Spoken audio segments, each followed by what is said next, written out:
Good evening and welcome to today's live session for the subject Strategies for Sustainable Design. I'm waiting for students to join. No one has joined so far. So I'll wait for 5 more minutes, see if anyone joins, and then I'll start the session.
Okay,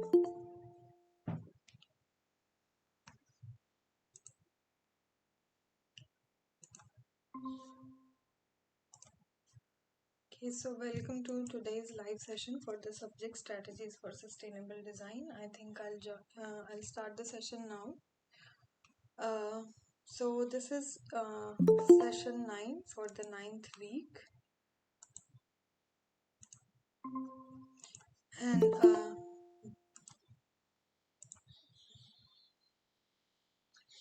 okay, these are the lectures that have been covered this week. So this includes a lecture on vernacular design. You would have studied some case examples of vernacular design and how vernacular design actually qualifies for one of a type of sustainable design practice, and how it can be used to build or to create sustainable built environments. Next, we would have had a lecture on climate responsiveness and uh, uh,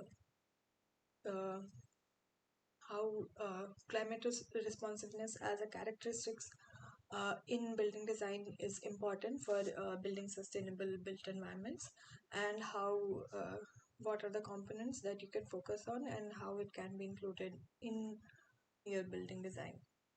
Next would have been a lecture on innovation in design processes and innovating for creating new building techniques or new building materials that can further help you improve sustainability or uh, energy efficiency maybe, or another kind of more efficient or sustainable technique for building design or for a built environment.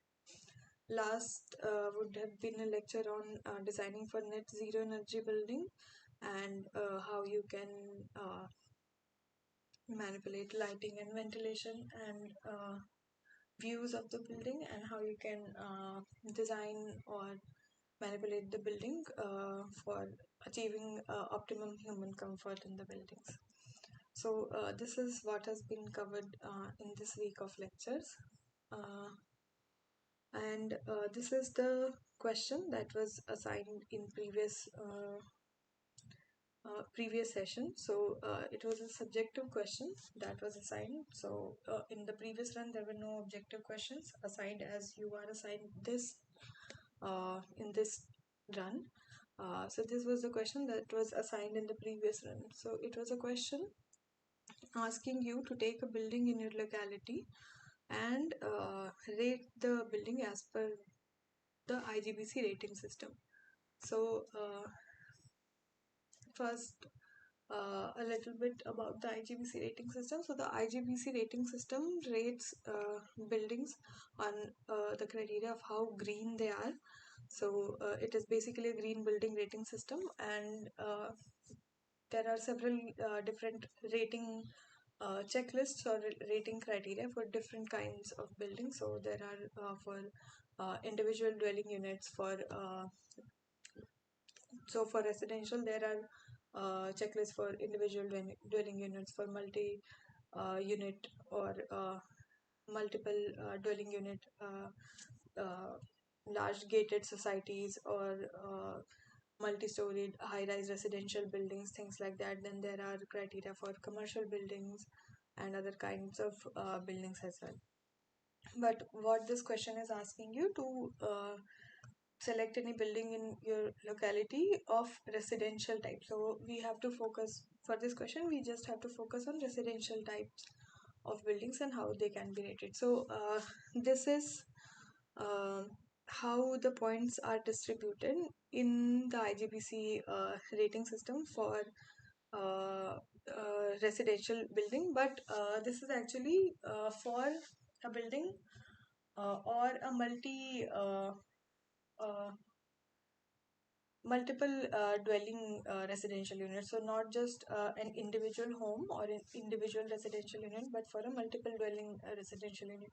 I took this up just an example as an example to tell you how Usually, what are the components of the IGBC rating system, how it is divided, what are the different sub-criteria under each component, and things like that. So, as you can see, majorly there are these criteria in any IGBC rating checklist.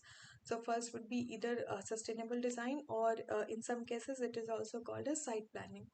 So there is one criteria for sustainable design, another for water conservation. So what are the uh, measures that you're taking on your site for water conservation? Then sometimes for energy efficiency. Then what are the material and resources that you have utilized for building construction? Then what are the measures that you're taking for resident health and well-being? In some cases, this is also referred to as indoor thermal comfort or thermal comfort in general. And then if you have introduced some kind of innovation or innovative design in the construction or operation of your building. So these are usually the criterias which are there in the IGBC rating system, and you can see there are certain points associated with each criteria. You can see the largest number of points are associated with water conservation, closely followed by energy efficiency, and then sustainable design or site planning, followed by then material resources, and then resident well-being and health, or by thermal comfort. And innovation in building design is the last or has the least amount of points in this distribution. So you can get after getting points in each of the sub criteria of these individual criterias, you get a final score, and based on the score you can then get certified according to what score you have gotten. So if you get somewhere from 50 to 59, a score of 50 to 59, you get certified for IGBC, or you get a certification, and your building can be called as a best practice. If you get some points from 60 to 69, you get a silver rating, and your building has an outstanding performance. If you get a rating from 70 to 79, you have a gold rating, and a platinum rating is from 80 to 100. So these are the threshold criteria of different certification levels of IGBC. So this is an example of how there are various sub criteria, and each sub criteria has certain points.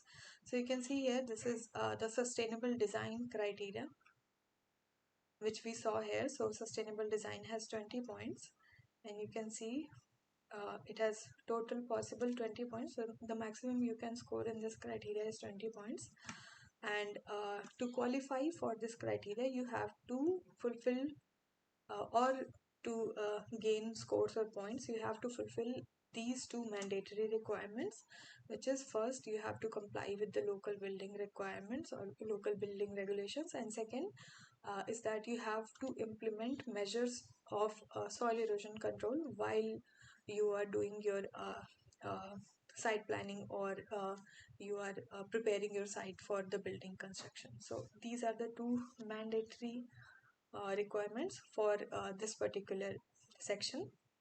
And then there are so just to gain any kind of scores, you have to first fulfill these two requirements, and then you additionally these are the different credit. So each particular section, like sustainable design, has several criteria or several credit requirements, which if you fulfill, then you get scores for that. So for example, you can see here, this has 8 credit requirements or credit options. First is natural topography and vegetation. So based on how natural topography and vegetation is organized, or what criteria you fulfill, or what sustainability criteria you fulfill, based on that you can get points. Same again for heat island effect. So for combating heat island effect, what roof and non-roof treatments you are doing. For that you can get points. Same for passive architecture. Then for universal design, or earlier this was known as design which is made in a way that it is suitable for disabled people also. But now the terminology has changed a little, and now it is known as universal design. So you have designed your building in a way that it is universally accessible. Then you have a green parking facility. So because this checklist is for larger multi-dwelling residential units, not just for one individual residential unit. It also takes into account if you have a parking facility, and if green building measures are included in your parking facility as well. Then things like access to different amenities, how your access is planned, if you have provided basic facilities for construction workforce or not. So while the building is being constructed, it is essential for you to provide certain facilities for the construction workforce in order to gain these credit points. And after so this is the post occupancy. Green education and awareness is post occupancy. So after your building is constructed and it is occupied, you can uh, create certain awareness modules or means of awareness, either publishing things online or circulating certain booklets, making people aware about the best practices that you are following or about your own case example, and educating people about how they can then also uh, take part or participate in green building practices. So this is for another credit point. So these are related to one criteria, which is sustainable design.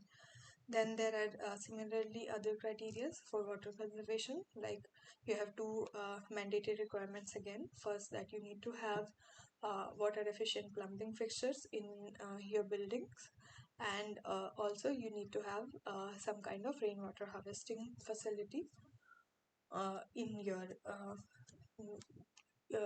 building design. Then there are other criteria for gaining extra credit, like water efficient plumbing fixtures. So water efficient plumbing fixtures, you can see it is a mandatory requirement, but then you get this here in credit also, because you have to have water efficient plumbing fixtures, but based on how much efficient, so on the level of efficiency that your fixtures can achieve, on the level of efficiency that your fixtures can achieve, you can then score further points as well. So you can score a total of 6 points, progressing according to how much efficiency you have achieved with your water efficient plumbing fixtures. Then how your landscape is designed, you can score points for that also. Then management of irrigation system. So again, because we are not talking about an individual home but a larger multi-residential dwelling unit, uh, either you can call it a gated society or a multiple residential unit larger building society. So often you will have open spaces, landscaped areas, which will require some kind of irrigation system. So how the irrigation system is being managed, you can score points for that also. Then if you have some arrangement for recycling and reusing the wastewater that is being produced on the site, you can score points for that as well. Then based on the water quality criteria that is uh, being used in the by the occupants or in the occupancies, you can get scores for that as well. Then rainwater harvesting, although it is a basic criteria, you can enhance the amount of rainwater that you are harvesting, or if you are recharging it into the ground. So based on how enhanced your rainwater harvesting system is, again you can get further scores as well. Also, if it is a larger residential complex, not individual unit, you also have to have a water metering system, and for that also you can get extra credit points. Similarly, there is a checklist for energy efficiency as well. So these are the mandatory requirements, which is you have to have hydrochlorofluorocarbon free equipment, and you have to at least fulfill the minimum energy performance required. And additionally, you can have enhanced energy performance in your building. You can have alternative water heating systems, or maybe like a solar water heating system, or if you can employ another renewable source of water heating possible on your site, that also is suitable. Then you can have on-site renewable energy generation, at least for the common area lighting, etc. Then you can have energy efficiency in your equipment, so in the common area equipment if you have that. So this is talking about the common area equipment, because this is again talking about larger residential societies. So what an individual home is using, that is not much under the control of the person who is constructing the residential society, but the kind of equipment that is being used in the common area, that they can control. That is why energy efficiency in the common area equipment is in this checklist. Again, you can also have an integrated energy monitoring system to understand how much energy is being used by which residential units, or which common area, or which kind of electric equipment, and how much energy is being used, how much energy is being saved, things like that you can monitor, and then you can use that information to then further optimize your energy consumption. So again, that also can get you further points if you have an integrated energy monitoring system in your building design.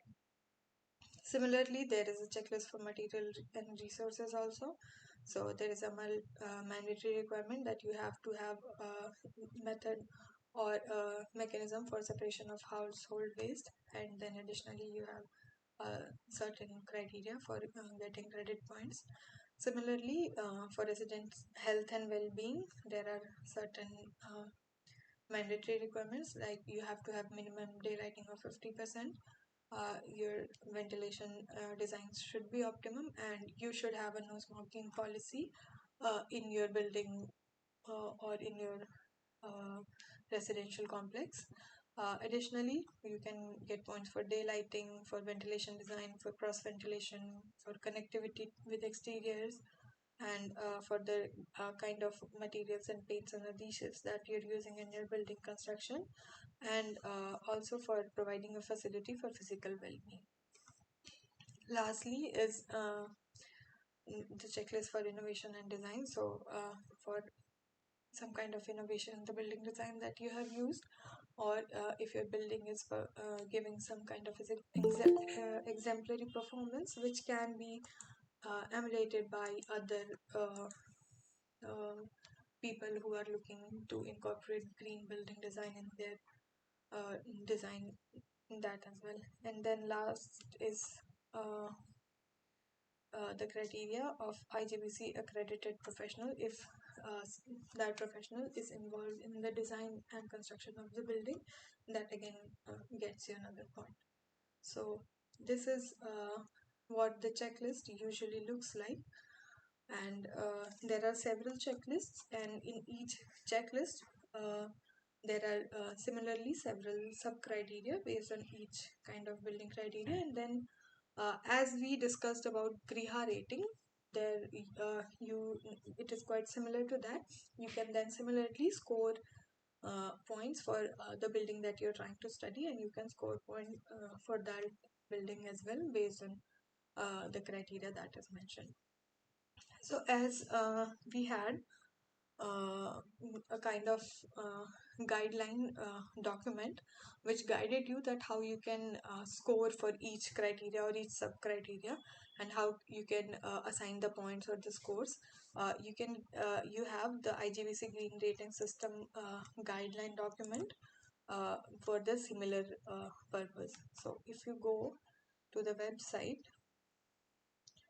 you can see here, this is the IGBC green residential. So because we are doing residential buildings, you can choose from this. So green homes, this is for homes. Then this is for larger residential societies.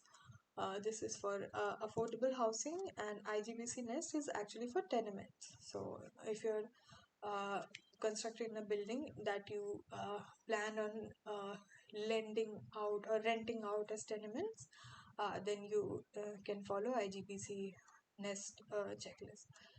But because we are going for homes and not larger residential societies, we'll follow this IGBC Green Homes checklist.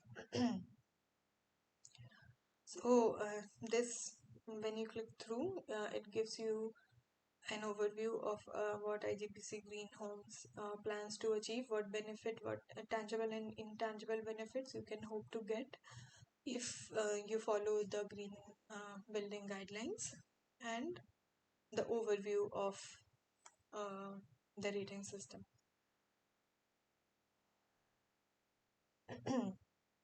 Then it shows you the certification level. So scoring how many points, let's give you what level of certification.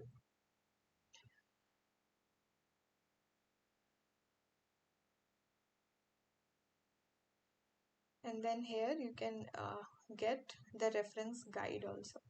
So the latest reference guide which is out is the 3.0 version, but this 3.0 version is actually only for uh, multiple dwelling multiple or multiple dwelling residential units, not one residential unit. So this is the 3.0 which is there. So you can see that this is for multiple dwelling residential units, not for an individual home. So if you are doing uh, uh, rating for a building or a residential complex which has multiple dwelling units, you can use this particular checklist for rating that building.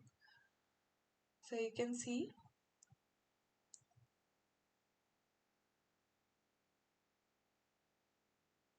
this is the certification process. So they tell you about how you can go about getting the certification also, but because we are just doing it as an example or uh, uh, as a uh, study of how to use the IGBC rating, so we won't look at the actual application method. So this is the checklist that I showed you. Again, it tells you about the each criteria and sub-criteria and the possible points that you can score. This is the point distribution. And now this starts with each uh, criteria, and in that how you can score for each particular section and subsection. So for example, let me open.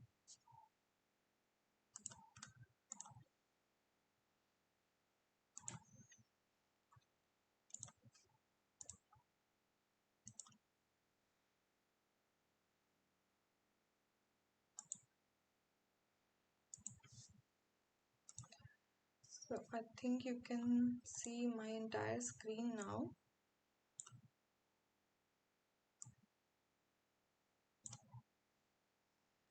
I'll open this side by side so it's easier to understand.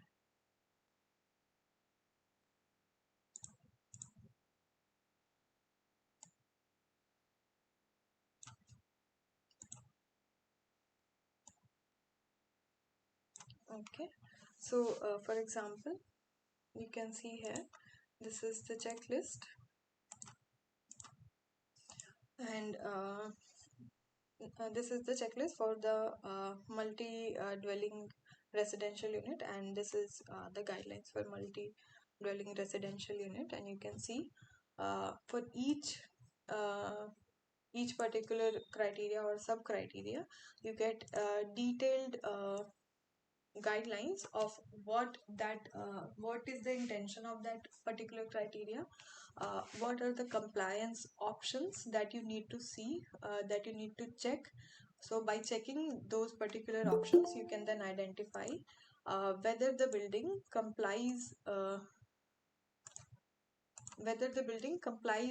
with that particular criteria or not.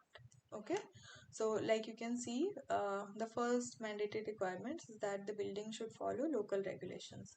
So the intent of this particular uh, subsection is to ensure that the building complies with all the necessary regulatory codes which are there. And the option that you need to check is that the building is designed and executed so that the project is as per the local building bylaws. So the documentation that you require for this is that you have to have a site plan that is approved by the local government authority, or your building plan or site plan is approved from the regulatory body, or you have gotten the building or site plan from the regulatory body if you haven't designed it yourself. Then you have to, or you can have attested copies of all drawings from the principal architects, and you can then uh, get it approved by the local government authority. Then you have to have it declared from the developer that the developer is building your particular building or the building complex according to the local regulations. Then you can have, if your project is attempting for environmental clearance from MOEF, you need to submit a copy for that application as well. So these are the documents that you require for pre-certification. And for certification, after occupancy or after construction of the building, you need to get an occupancy certificate, which you might know, or fit for occupancy certificate as it is correctly known. It is issued by the local government or local authority, and it is submitted after the project is constructed, after the building is constructed. It is an application done by the principal architects stating that the project is completed and it is now fit for occupants to occupy the building.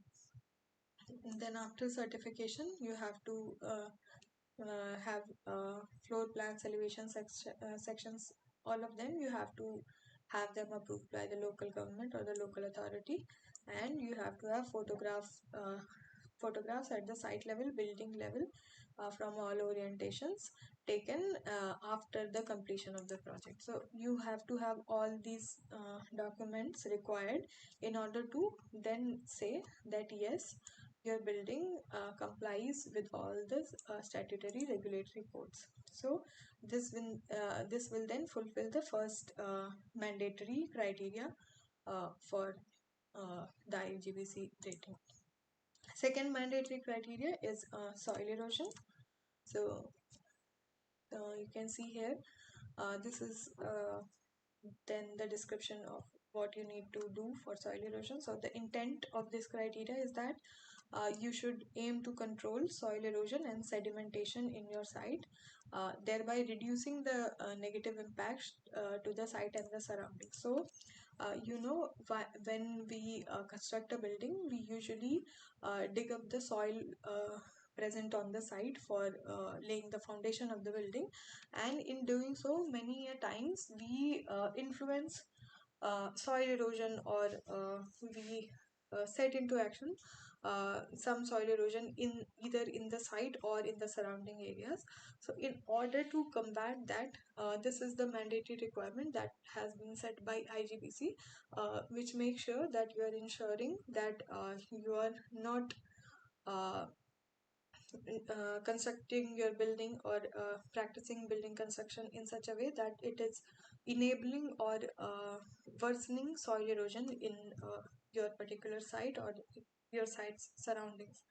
So these are the measures that you need to follow in order to comply.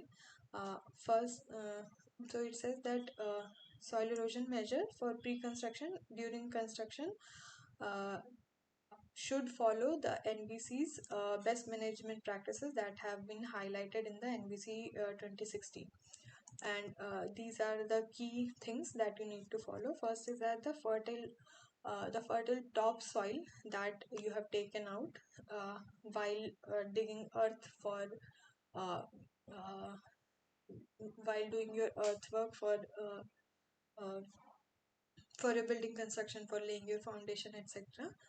You need to stockpile that topsoil for reuse later, either on the site, or you should donate it off site to be used in a different site where some kind of construction or some kind of landscaping is happening. Then you have to develop, so they have shown pictures also, that once you dig up the soil, you need to stockpile it. Either you use it yourself, or you donate it, or give it away to someone who needs that soil for either building construction or landscape. Then you need to develop a stormwater management plan during the construction to ensure that stormwater runoff during the construction are filtered to remove TSS, that is the total soluble, I'm forgetting, but uh, the soluble waste that is going into the stormwater, that is removed prior to the water is then conveyed into a municipal stormwater drain. You need to ensure that you are providing proper stormwater runoff system in your site. Then you need to develop appropriate measures to address soil erosion post occupancy. So these are some, I think, examples of developing appropriate stormwater runoff plans during an post occupancy period of your building construction, and even like introducing proper foliage or um, kind of nature-based solutions for stormwater management, etc. on your site, or even planting larger trees which hold the soil better and prevent soil erosion. So these are some photographs showing the best practices that you can follow during construction. So these are some things which this mandates in order for you to qualify for scoring in this particular section. So these are the two mandatory criteria. So after that, there are further criteria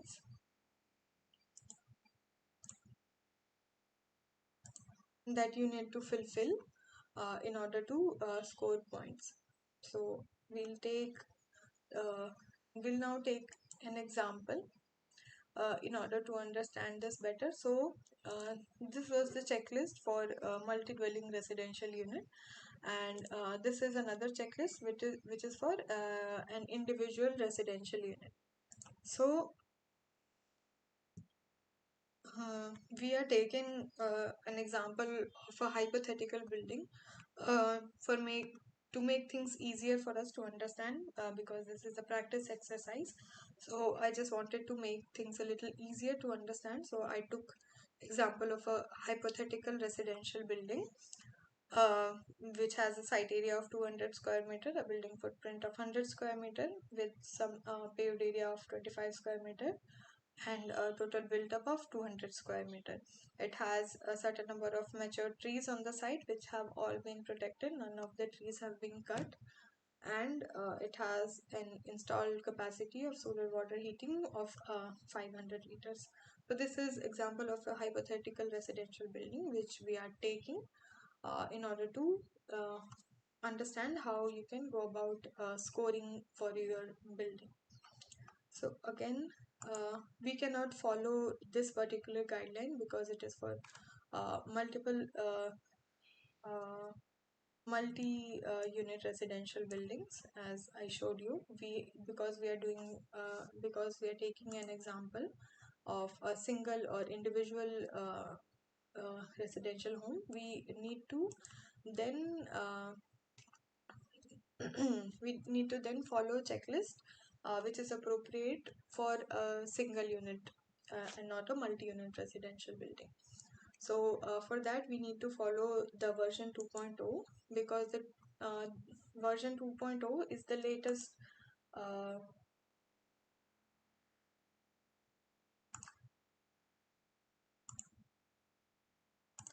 it is the latest version for individual homes or single residential units that you can follow. So you can see these are the guidelines for version 2.0.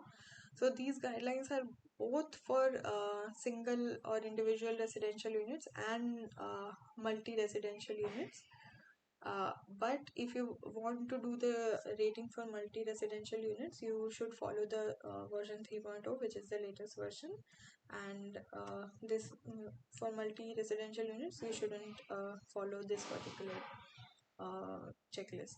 But because we are doing an individual residential unit, we are going to follow this checklist. So you can see here, this is the checklist, and this is the older version, and it has scorings for both individual residential units and multi-dwelling residential units. And I have made this Excel sheet for you. I'll share this with you at the end of the session. So I have entered all the scores or all the criteria and the scores for them in this checklist. So if you can do either, you can do either a multi-dwelling residential unit or an individual residential unit. You can do either according to how you want to do it. And these are the two guidelines that you need to follow. So for individual residential unit, you follow this guideline, and for multi-dwelling residential unit, you follow the 3.0. So these are the checklist or checklist criteria that we have then taken here in this Excel sheet. So again, going to the detailed guidelines. So as I told you earlier also, that this section, which is in the latest version, it is called sustainable design, but in the earlier sections it is also referred to as the site selection and site planning criteria. So again, the first requirement here is the same, which is that you need to fulfill the local building regulations. The second criteria again, that you need to ensure that you are not worsening the soil erosion, or you need to do soil erosion control in your site. So again, the criteria is the same, that you need to take soil erosion control measure for pre-construction following the NBC. Then fertile topsoil should be stockpiled, and you need to develop appropriate measures to address soil erosion post occupancy. Again, these are the same. Then coming to uh,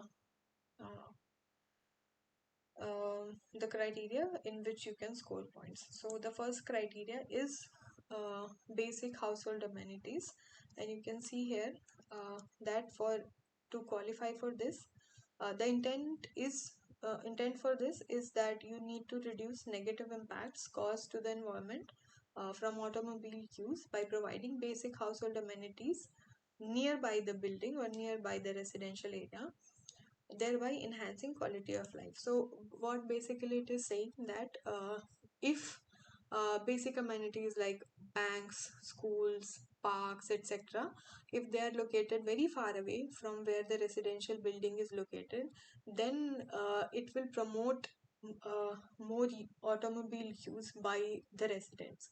So if you are constructing your residential building in an area which is from where um, the basic household amenities are at a walking distance or can be accessed without using an automobile, you are then promoting a better quality of life and less environmental impact. So that is the intent of this particular criteria. So for this, how you have to check whether your building complies or not. So you can check by seeing this criteria. So you can see there are criteria for both residential single individual residential unit and for multi-dwelling residential unit. So we are doing an individual residential unit. So we'll follow this criteria. So you can see what the criteria is, that you need to select a site which has access to at least 5 basic household amenities within a walking distance of 1 kilometer from the building entrance. So because we took a hypothetical site, we have to assume whether the building amenities or the household amenities are there or not. If you are doing it for a real building, you can check whether the amenities are there at a distance of walking distance of 1 kilometer or not.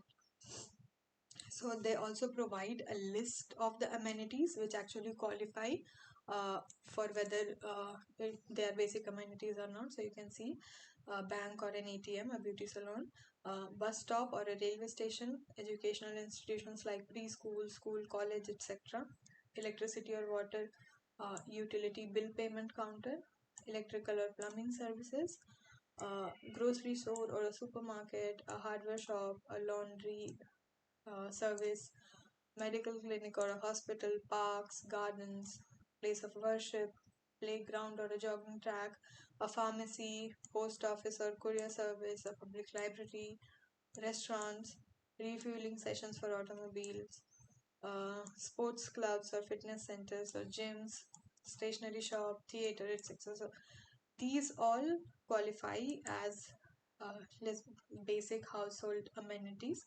And if you can see here that if uh, at least 5 of these basic household amenities should be within a 1 kilometer walking distance from your building's entrance in order to make your building qualify for getting uh, this point. So we have assumed that I've provided a section here where you can write remarks. So we can assume that the ATM, bus stop, school, grocery store, and park are within a walking distance of 1 kilometer from our building, and so we gave it a score of 1. Okay, so this is one.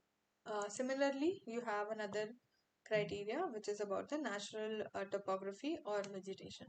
So let's see what that particular criteria is saying.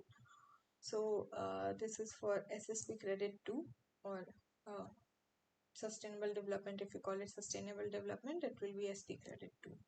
So the intent for this is to minimize the disturbance to the site so as to reduce long-term environmental impacts. So when you are uh,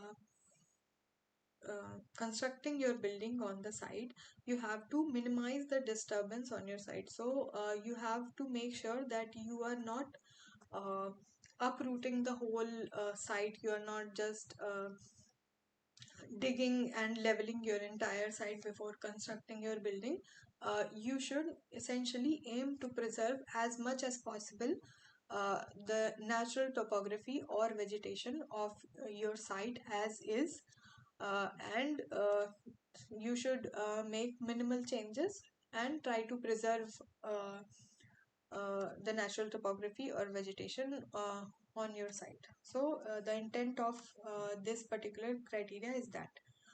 And how can you check whether it complies, whether your building complies or not?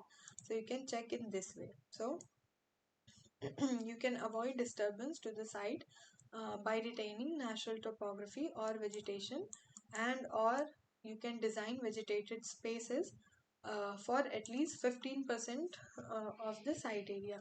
So if uh, you either preserve 15% of the your vegetated site area, or you design vegetated spaces in at least 15% of your site area, uh, you get 1 point for individual residential unit. If you preserve greater than 25% of your original site area, or you design vegetated spaces for more than 25% of your site area, you get 2 points. Okay, so we can see here I made a small calculation uh, for calculating that what amount of area in our site is covered by natural vegetation. So we had site area, total site area of 200 square meter, of which 100 square meter is built. So we have an open area of 200 minus 100, so H2 minus H3. We have an open area of 100 square meter. Of that, 25 square meter is paved area, so that is not vegetated. We have paved that area. So the only open area which is green, which is covered by vegetation, is the one which from the open area you subtract the paved area. So then you get the amount of area which is open and covered by vegetation. So that is 75 square meters. So then you calculate the percentage of this 75 square meter from the total site area. So you can see here uh, this is H6 by H2. Uh, uh, so the percentage of open area which is covered by vegetation divided by the total site area uh, into 100, so that will give us a percentage out of 100. So you can see we 37.5% of our site area is covered by natural vegetation, so which is greater than 25%. So we can award our building 2 scores because more than 25% of our site area is covered with natural topography and natural vegetation. So we give ourselves a score of 2 and we write a remark about how much area is covered with natural vegetation. Okay. Similarly, uh, there is another criteria for heat island effect, but that is not applicable for individual residential units, but for multiple residential unit building.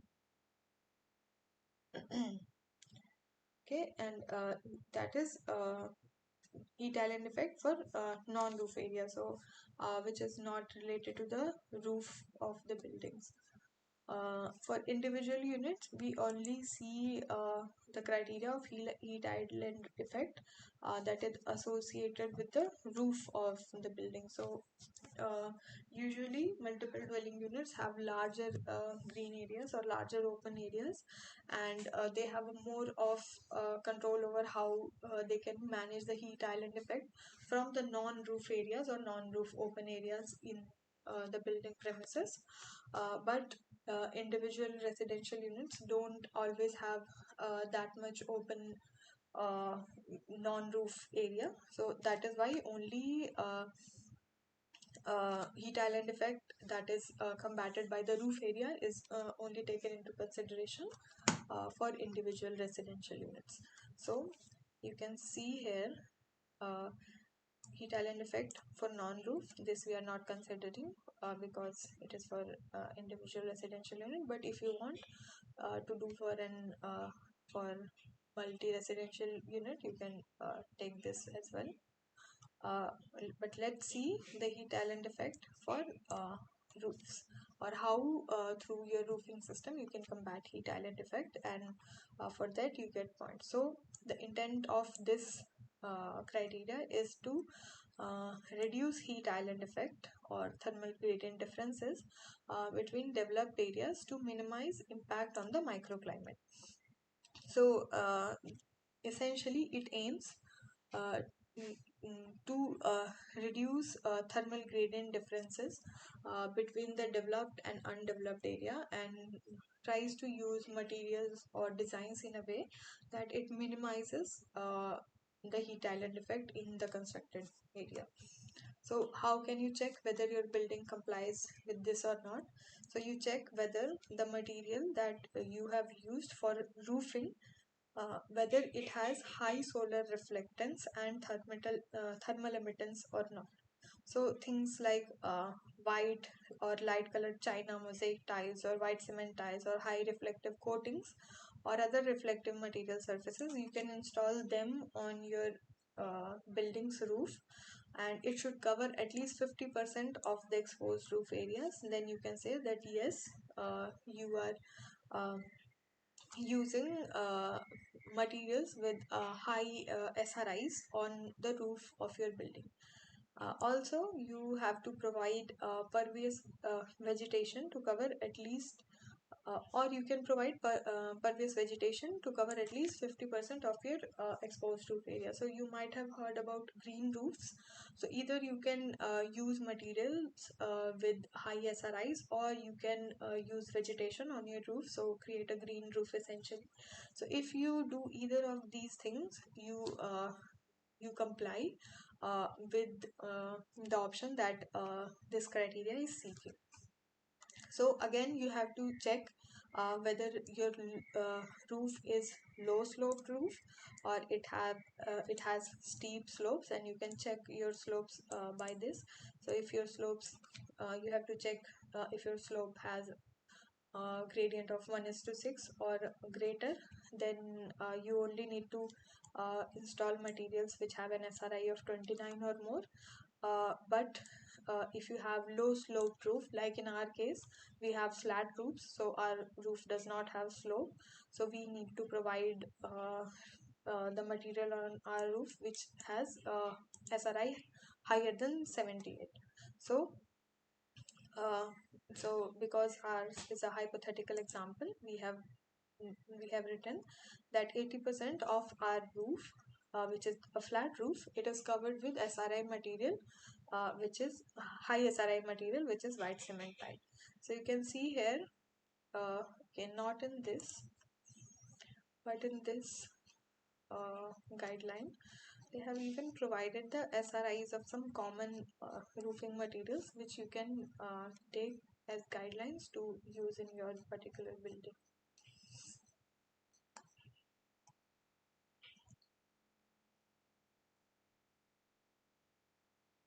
Okay, so you can see here that white cement tile has an SRI of 90. So uh, we need an SRI of 78 or above, and we are using white cement tiles which has an SRI of 90. So our roofs comply with this particular criteria. So we can give ourselves a score of 4, because uh, more than 75% of our roof area, so we have written that 80% of our roof area is covered with this white cement tile, so which is more than 75%. So we can give ourselves 4 points, because we are complying with this particular criteria. So we have given ourselves a score of 4 for this particular criteria. Then there is a criteria for parking facility, which is not applicable for us because ours is an individual residential unit. Similarly, uh, there is a criteria for electric charging facility for vehicles. Again, that is also applicable for multi-dwelling residential units. Then there is a criteria of design for differently abled or for universal design. So let's see. This is the criteria, and the intent of this criteria is that we need to ensure uh, that our building or the building campus is designed in a way that it caters to differently abled people. So it doesn't restrict differently able people from accessing the building. It doesn't provide barriers for them in accessing the building. So how can we check whether our building complies with it or not? So firstly, we need to follow the guidelines of NBC while constructing the building. We need to follow the guidelines for ramps, the width of passages, and what kind of rails or handrails that we can provide. All these things we need to follow the NBC to get the specifications for that. And then again, we need to check. So for individual residential unit, we need to have easy access uh, to the main entrance of the building. We need to have non-slippery ramps and handrails on at least one side uh, whenever we are providing ramps. Then the main entrance door should have adequate width. So again, the width you can check with the NBC, and there should be uniformity in the floor level. So it shouldn't be very undulating, so that the movement across the floor is hindrance free. So again, we can assume that in our building design, we have easy access and adequate width of main entrance. Also, we have non-slippery ramps and handrails installed, and we have uniformity in the floor level. And because we comply with all of this, we can score 1 point, and we can give ourselves a score of 1. Then uh, uh, there is a criteria whether there are basic facilities for construction workforce. So, because it is a hypothetical building, we can't say for sure whether there was basic facility for construction workforce or not. So, for this example, let us assume that we did not have basic facility for construction workforce. You can see what the basic facilities are there or which you need to provide. So you need to have a mobile or permanent toilet on your construction site. You need to have a first aid facility. You need to have adequate drinking water facilities. You need to have people protective equipment. Either there can be provided by the owner or by the contractor for the construction workforce. Then you have to have dust suppression measures.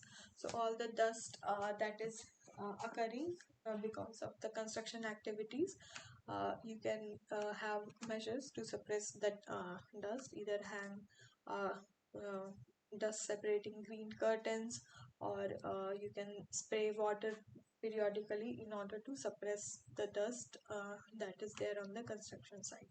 Then you can have adequate illumination level in the construction area so that the workers can work easily. So these are all the criteria that you need to fulfill in order to comply with this particular option and get your score. So for this example, we are assuming that we did not comply with all these criteria, and that is why we scored a 0. So from all of, if you add all of these scores, you get a final score for this particular criteria. So in the example of our building, we have scored a total of 8 for our particular building for site selection and planning. So in this we can score a total of 9, and out of that we have scored 8 points. So this was the scoring for site selection and planning. Similarly, you can mm, get scores or write out scores for water efficiency, for energy efficiency, for materials and resources, for indoor environment quality, and innovation and design processes, everything. So I have written further for each criteria. I have taken example of the same building and written for each criteria and sub criteria. So for example, if you see water efficiency,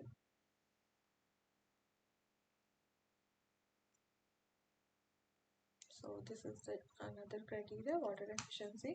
So you need to fulfill first two mandatory requirements. The first is that you need to have rainwater harvesting in your site. It can be either roof or non-roof rainwater harvesting, and the intent of this is to enhance the groundwater table. So it is not only rainwater harvesting, but you can also have groundwater recharge after rainwater harvesting. So the intent is to enhance groundwater table and reduce the load on municipal water demand through effective rainwater management. So what do you need to do to comply? Is that you need to provide rainwater harvesting system to capture at least 25% of the runoff volume from roof and non-roof areas, and the harvesting system design should cater to at least 1 day of normal rainfall occurred in the last 5 years. So how can you calculate this? So for rainfall information, you can refer to the IMD's data. So I have uh, attached a link for IMD's rainfall statistics as well. So if you want to go into detail about how you can use what rainfall statistics are available about normal rainfall, about uh, total number of rainy days, amount of rainfall your particular area receives. So our site is a hypothetical site, so we are not going so much into detail. But if you're doing it for a real site, for a real building, you can go into details about the total number of rainy days in your particular area, the amount of rain that your area receives, uh, from which you can get the normal rainfall in your particular area. So you can get the peak rainfall months, and using that you can calculate the normal rainfall that you will get, and using that then you can calculate the runoff volume that your total site will generate, and 25% of that runoff volume that you need to capture at least in your particular site in order to qualify for this particular criteria. So that is what uh, this criteria is about rainwater harvesting through roof and non-roof areas. Then another criteria.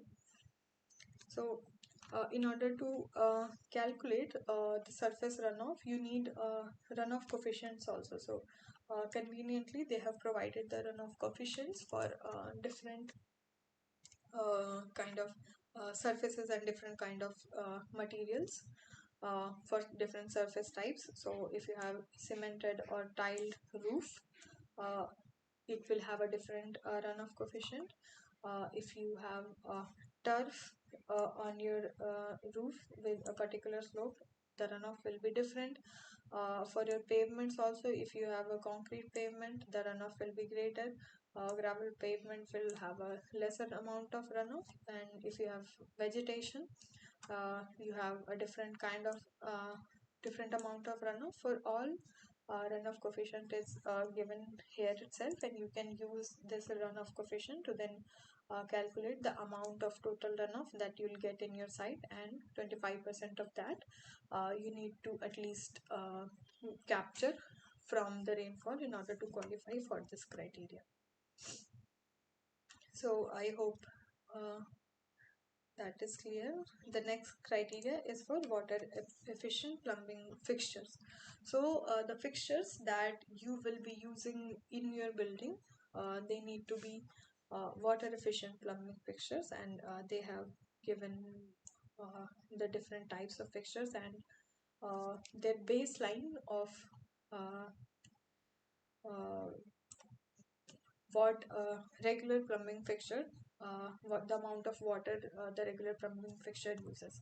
So a water closet uses, which has flush, it uses of flow of 6 lpf, or 6 liters per flush, or it is for uh, one person per day, which is the flush has both high flush and low flush volume. So for high flush volumes, the regular volume or the regular rate is 6 liters per flush, and for low flush it is 3 liters plus per flush, and these are the amount of flushes per day that is regularly used. Similarly, for a faucet or a bidet, you have 6 liter per minute for the amount of time the faucet or bidet usually runs. For other faucets, this is the regular flow, which is 8 liter per minute. For kitchen sinks, again 8 liter per minute, and for shower heads or handheld sprays, you have 10 liter per minute. So this is the regular or the baseline flow rates which most fixtures have according to the Uniform Plumbing Code.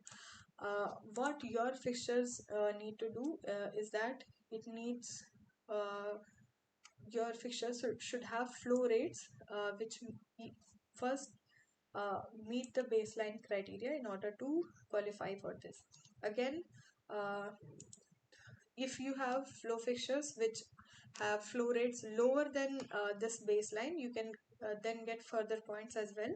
But your fixtures at least should meet this baseline in order to qualify the minimum requirement for this particular criteria. So this is the water efficient plumbing fixtures requirement that you need to fulfill in order to qualify. Okay.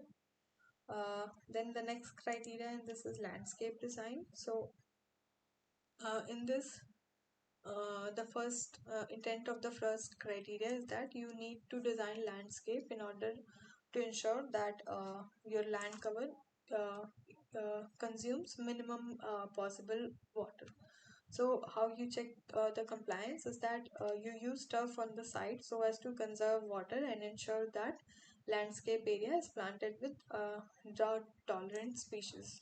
Not There are not lawns which need a lot of water and they'll die off in a drought like condition. You need to ensure that you are planting species which are tolerant to drought like situations. So if 20% or more of your landscaped area is planted with drought tolerant species, you can get score of 1 point. And if 40% of more of your area is covered with drought tolerant species, you get 2 points. uh, we don't have an exact uh, demarcation of what percentage of our area is lawn and what is a different kind of vegetation. We can just assume that all of this lawn area is not drought tolerant because the grasses that we generally use in the lawn is not drought tolerant. We can assume that the other vegetation which is planted in our site is drought tolerant but not the lawn area. So we can, let's assume that 30%, only 30% of our area is covered by drought tolerant species. So we can give ourselves a score of 1. So similarly, I have given us a score of 1 as only 30% of our landscaped area is covered by drought tolerant species. Similarly, you can do the same by checking for your individual building. Then the next criteria is for management of irrigation systems. So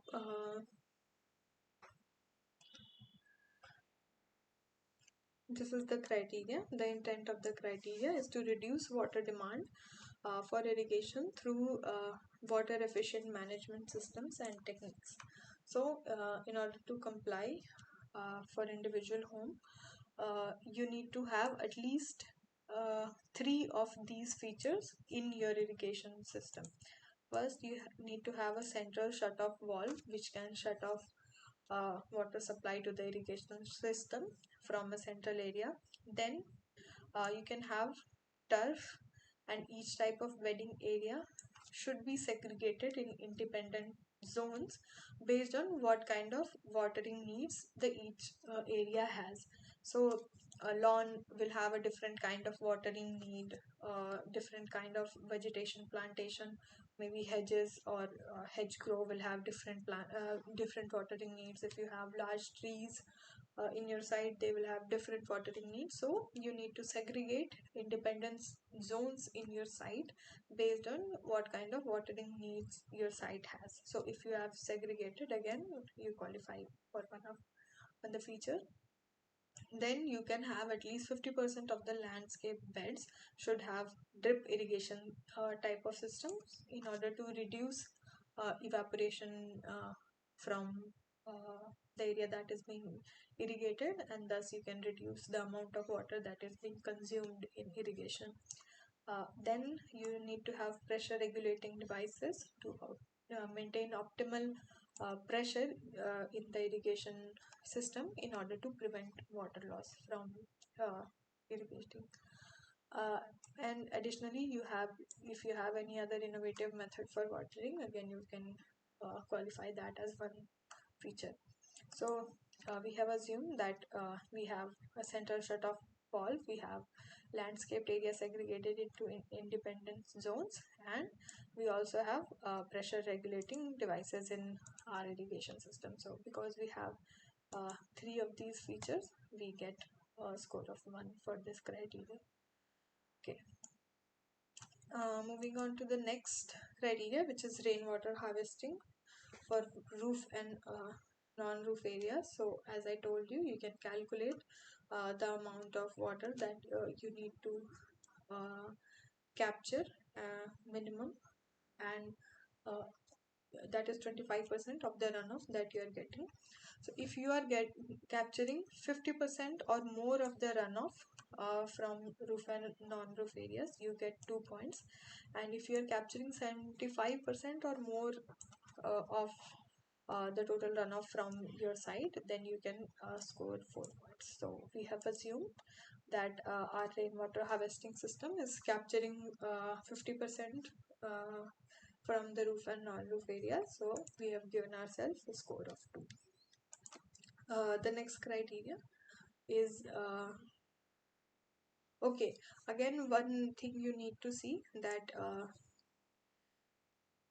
you can either capture or recharge this water. So you can either capture and use it for some purposes for the household needs, or you can again use the harvested water for groundwater recharge.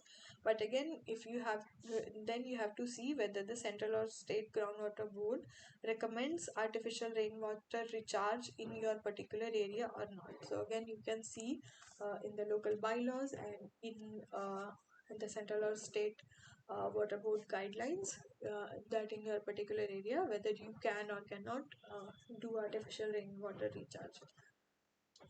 But even if it is not feasible to harvest this much amount of water in your particular area, uh, because your area either doesn't receive that much rainwater or it is not feasible to recharge that much rainwater in your particular area, you can still qualify for this by achieving either 10% runoff, either by capturing 10% or 20% runoff.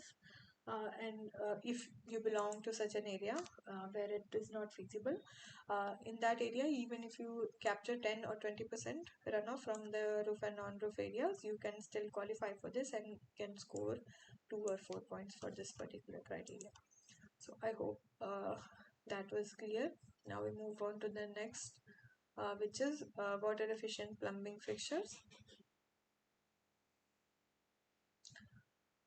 So as I mentioned, these are the compliance guidelines that you need to check in your water efficient plumbing fixtures. And you have to calculate from the flow rate of the fixtures that you are installing. You have to check their specifications, and by checking their specifications you can see whether they have a flow rate equivalent or less than the flow rate that is mentioned here. And if the flow rates are low, you have to calculate in percentages how much less the flow rate is compared to the baseline criteria. If the flow rate is 25% or less than the baseline criteria, you can score a point, 2 points, and if it is 35% or less than the baseline criteria, you can score 4 points. In our case, we have assumed that all of the plumbing fixtures that we are using, it enables us to reduce the flow rate 25% less than the baseline, which is this, and that is why we have given ourselves a score of 2. So I hope that was clear. Then there are two further criteria about the wastewater treatment and reuse and water metering, but again that is not applicable to us because we are a individual residential unit. Similarly, I have done this for uh, other sections and subsections as well, but I think it is getting very repetitive explaining each and every section. I think it is very clear to you that how you just need to go to each section, then you go to the guidelines, you check how you calculate that particular, you do calculation for that particular criteria, and then you make the calculations for the building that you're trying to study, and then you score yourself accordingly. So you can do the same for energy efficiency, for materials and resources, for indoor environment quality, and for innovation and design. And For individual residential building, the total score that you can get is 75 points. So no, you cannot get a platinum rating for an individual residential building because the maximum score possible is 75. But you can get a maximum of a gold rating for individual residential unit. So similarly, you can do the scoring for individual residential unit. Uh, if you want to study multi-dwelling residential units or larger residential or housing societies, you can even see some examples of buildings. For example, this is an example of HP Nagar housing complex, which is developed by HPCL. And again, this is an IGBC certified green rated building, and they have installed several measures in order for uh, their housing society to qualify for the IGBC certification. So you can see they have a 33 kilowatt power grid interactive solar photovoltaic captive plant, which is used to generate almost 44,000 kilowatt of electricity, which again counts towards points in the energy efficiency section. Then they have replaced conventional street lights with LED street lights, which again improves their energy efficiency. Then they have water meter and water meter fixing and mass awareness, making aware, make first measuring the amount of water the people are using, monitoring it regularly, and making people aware, and in that way trying to conserve more water. They have rainwater harvesting systems. They have a drip irrigation system for irrigating the landscape areas. They have a waste management system. Uh, they have wet waste processing system in their site. They even have uh, projects for enhancing the aesthetic environment, and they have corporate social responsibility initiatives in their site as well. So if you and they also have tried to conserve biodiversity by enhancing the flora in their site. So if you want to uh, see some example of larger building complexes, this is a good example to see. You can go further into details about the different design measures that they have taken in order to uh, get better scoring or get better certification from IGPC. So I hope that was clear. I'm not going into detail about uh, each and every criteria because that is quite time taking and we have only limited time. So I hope that is okay. I'll share the document with you. I'll share this Excel sheet with you at the end of the class today, so you can go through it yourselves, and if you still have any doubts, you can come to me with your doubts in the next session. So I hope that is okay. It is quite similar to the Griha rating which we did earlier. So for the Griha rating also, uh, in the previous, I think from week 7, I told you and I shared a video with you, which again went into the details about how you can do scoring for individual residential buildings or for your particular building for uh, rating it through the GRIA rating system. And I think we used the same hypothetical example for practicing that as well. And so if you want to go and see that video, you can see that as well. So these are some example of how you can use different building rating systems to rate your building, whether it qualifies for green building certification, whether it qualifies for energy efficiency certification, etc. So I hope it was helpful. So this is the only question which I had for today. So this was the only question which was there in the last session. It was a subjective question, and this was the only question which was there. So if you have any other doubts, or if you have any doubts from this session, please go ahead and ask.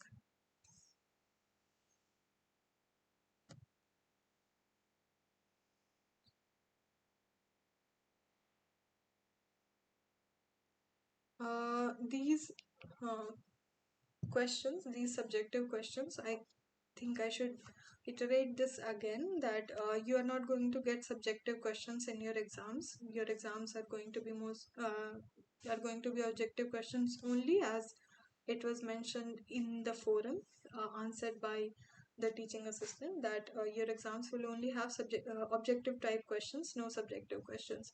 These subjective questions are only there to make you aware that how you can use different kind of uh, building rating systems like Griha or IGBC, and you can use them to rate buildings, or you can even learn or get accreditation as a certified uh, evaluator for these kind of uh, building rating systems. So I hope it was helpful. If you have any questions, please go ahead and ask.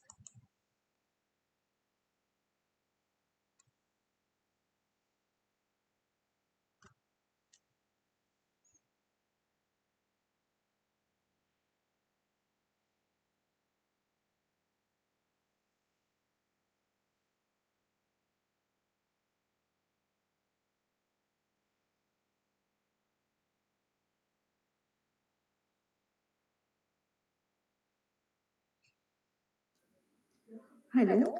Yes. Could you please explain the thermal mass in lecture number 42, which is climate responsive architecture? Okay. Let me just.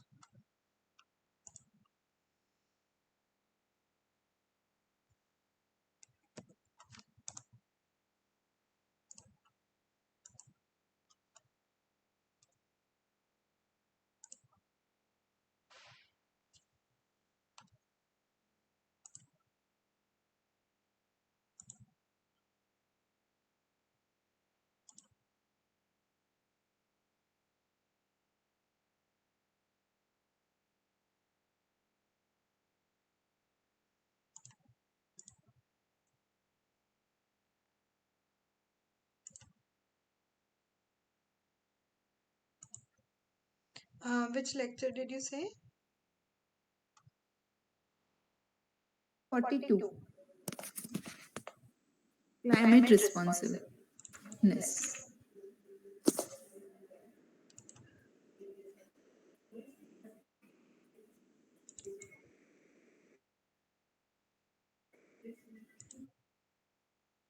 Okay. You are asking about thermal mass. Yes.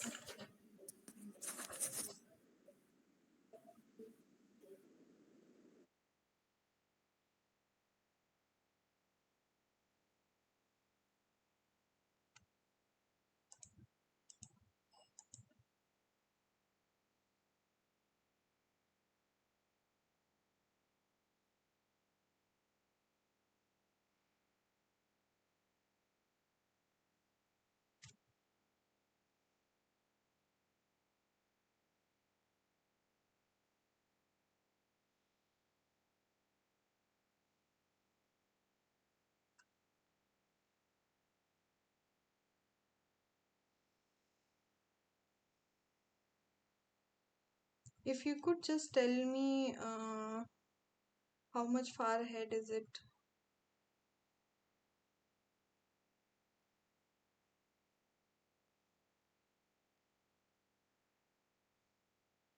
Okay. This.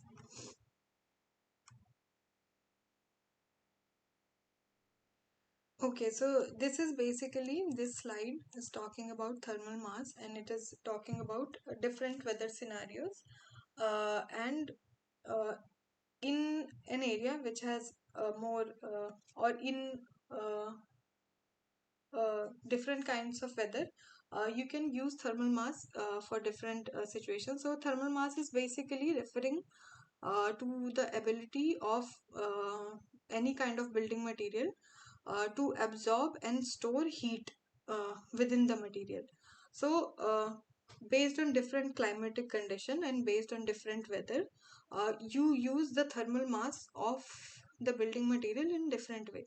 So if you are living in an area which has a cold climate, or in case of colder weather, you want the thermal mass of, or you want the building to store the heat inside the building. You want the thermal mass of the building material or the building to absorb the heat from the external environment and store it within the building, or to maintain the heat in the indoor environment within the building itself and not to lose it to the outer environment.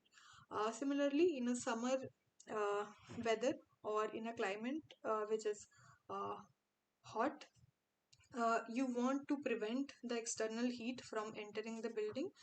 You want to prevent the cooler indoors from getting heated from the external heat. So thermal mass is basically ability of the building material to absorb, store and release heat into the environment. So as you might know that in uh, areas which have hotter climate, we use materials like earthen bricks or mud or terracotta, which doesn't absorb heat very easily. So even if the outer environment is colder, so it won't absorb heat from outside very easily, and the internal temperature will remain colder as compared to the external hotter temperature. Similarly, in winter climates, we use insulation or insulative material in walls or wall panels, so that the heat which is in the indoors, so we can have uh, heating fixture or heating elements in the indoor area, and we want to actually prevent the heat from the indoors. We want to prevent it from going outside or going in the external environment. We want to keep the heat inside the building itself. So again, then we use insulative material like insulation foam, or we use uh, gaps between the uh, walls to act as an insulation to prevent the heat which is inside the building or in the indoors to escaping from escaping to the outside environment. So this is the quality or the characteristic of building material, that it can store or absorb or release heat in different ways, and different kind of material have different thermal mass, and accordingly we can use them in different kinds of climates and for different kinds of weathers. So this is what basically this slide is referring to. I hope that is clear. I can understand that it is about the thermal insulation basically, which we apply to the building. Okay, but I'm little confused with this sketches over here. Mhm. So I have asked this question.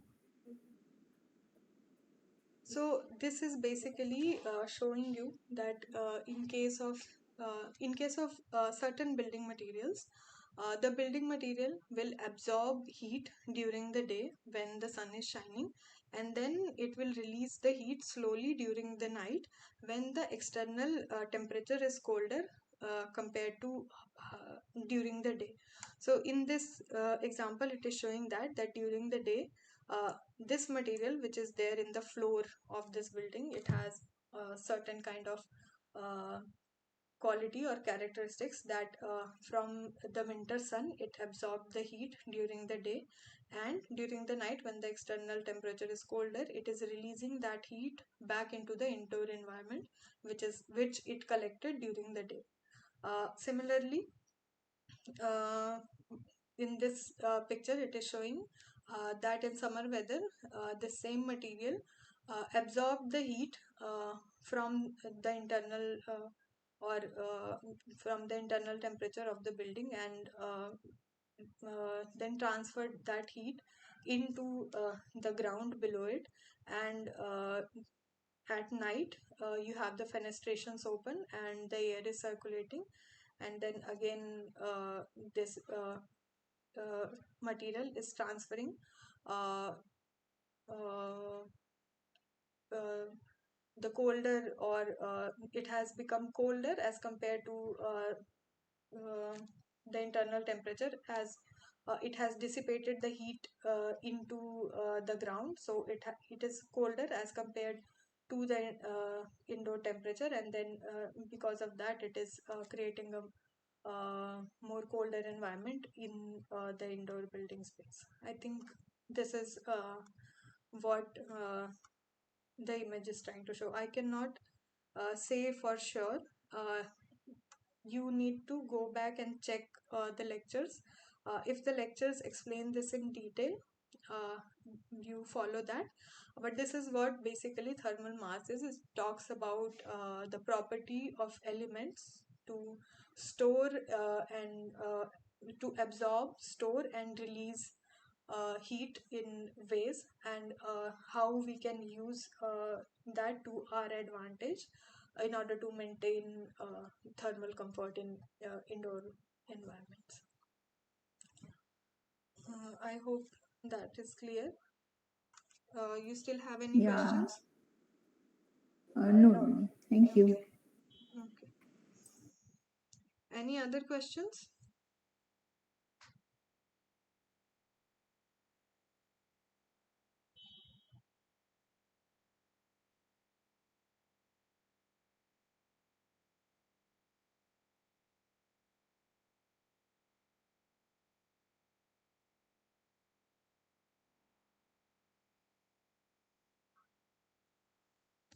Anyone else has any other questions? Please go ahead and ask.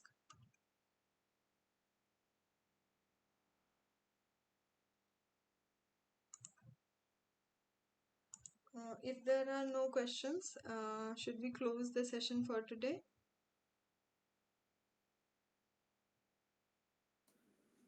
Yeah, sure. Thank you so much. Okay, thank you all for attending, and I'll see you again next Tuesday, 6 p.m. to 8 p.m. Thank you.